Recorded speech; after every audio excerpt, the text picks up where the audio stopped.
अस्सलाम वालेकुम दोस्तों, मैं ਹਾਂ ਤੁਹਾਡਾ ਵੀਰ ਜੈਨ ਤੇ ਤੁਸੀਂ ਦੇ YouTube ਚੈਨਲ ਵਿਲਾ ਪੰਜਾਬੀ ਮੁੰਡਾ। ਅੱਜ ਆਪਾਂ ਮਰਬੇ ਆ ਰਹੇ ਸੀਗੇ ਤੇ ਦੇਖਿਆ ਗੰਨੇ ਚੰਗੇ ਸੀਗੇ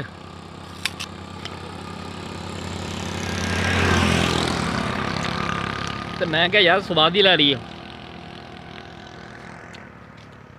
ਆਹ ਦੇਖੋ ਵੀਰਾ ਆ ਰਿਹਾ ਗੰਨੇ ਲੈ ਕੇ।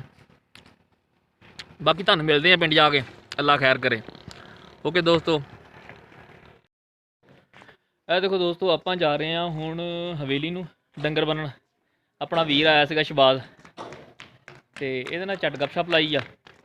ਮਾਸ਼ਾਅੱਲਾ ਇਹ ਆਇਆ 44 ਚੱਕ ਚੋਂ ਤੇ ਇਹਨੇ ਹੁਣ ਚੱਲ ਜਾਣਾ ਵਾ। ਤੇ ਮੈਂ ਕਿਹਾ ਚਲੋ ਝੱਟ ਥੋੜੇ ਇਹਦੇ ਨਾਲ ਵਾਕ ਸ਼ਾਕ ਹੀ ਹੋ ਜੇ, ਕੋਈ ਅੱਗੇ ਅਗਲੀਆਂ ਪਿਛਲੀਆਂ ਪੁਰਾਣੀਆਂ ਗੱਲਾਂ ਬਾਤਾਂ ਯਾਦ ਕਰ ਲਈਏ ਤਾਜ਼ੀਆਂ। ਜਿਹੜੇ ਮੇਰੇ ਦੋਸਤ ਮੇਰੇ ਚੈਨਲ ਤੇ ਨਵੇਂ, ਸਾਡੇ ਚੈਨਲ ਨੂੰ ਸਬਸਕ੍ਰਾਈਬ ਕਰੋ, ਸਾਡੀ ਵੀਡੀਓ ਨੂੰ ਲਾਈਕ ਕਰੋ, ਸ਼ੇਅਰ ਕਰੋ ਤੇ ਜੁੜੇ ਰਹੋ ਸਾਡੇ ਨਾਲ। ਇਦਾਂ ਹੀ ਤੁਹਾਨੂੰ ਮਾਹੌਲ ਦਿਖਾਉਂਦੇ ਰਵਾਂਗੇ ਇਨਸ਼ਾਅੱਲਾ ਤਾਲਾ।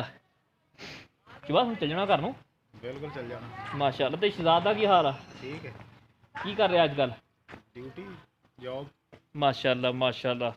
ਇਹ ਕਿੱਦਾਂ ਦੁਕਾਨ ਖਤਮ ਕਰਤੀ ਕਿ ਹੈਗੀ? ਹੈ ਸ਼ਬਾਜ਼ ਹੁਣਾਂ ਨੇ ਜਨਾਬ ਸਾਹਿਬ ਮਾਸ਼ਾਅੱਲਾ ਦੁਕਾਨ ਕਰਨਾ ਸਾਰਾ ਕੁਝ। ਦੁਕਾਨ ਬਣਾਈ ਹੋਈ ਆ ਕੱਪੜੇ ਦੀ, ਕਲੱਥ ਹਾਊਸ, ਸ਼ਬਾਜ਼ ਕਲੱਥ ਹਾਊਸ। ਜਨਾਬ ਸਾਹਿਬ 42 ਅੱਡੇ ਤੇ ਆ। ਇਹਨਾਂ ਕੋ ਜਾਓ, ਤੁਹਾਡੇ ਨਾਲ ਜਨਾਬ ਸਾਹਿਬ ਬਹੁਤ ਤਾਮਨ ਕਰਨਗੇ ਮਾਸ਼ਾਅੱਲਾ। ਕਿਸ ਦਿਨ ਟਾਈਮ ਮਿਲਿਆ ਆਪਾਂ ਇਹਨਾਂ ਦੀ ਦੁਕਾਨ ਦਾ ਰਿਵਿਊ ਕਰਾਂਗੇ ਇਨਸ਼ਾਅੱਲਾ ਤਾਲਾ। ਇਹਨਾਂ ਦੁਕਾਨ 'ਤੇ ਗੇੜਾ ਲਾਵਾਂਗੇ ਅਤੇ ਤੁਹਾਨੂੰ ਦੱਸਾਂਗੇ ਕੀ ਸੂਰਤ ਹਾਲ ਆ। ਅਤੇ ਜਨਾਬ ਸਾਹਿਬ ਤੁਹਾਨੂੰ ਬਹੁਤ ਡਿਸਕਾਊਂਟ ਕਰਨਗੇ, ਜਿੰਨੀ ਮੁਹੱਬਤ ਹੋ ਸਕੇ ਉਹਨੇ ਤੁਹਾਡੇ ਨਾਲ ਕਰਨਗੇ। ਚਲੋ ਠੀਕ ਆ ਦੋਸਤੋ, ਮਿਲਦੇ ਆਪਾਂ ਅਗਲੀ ਵੀਡੀਓ 'ਚ। ਓਕੇ ਜੀ, ਅੱਲਾ ਹਾਫਿਜ਼, ਫੀ ਅਮਾਨੁੱਲਾਹ।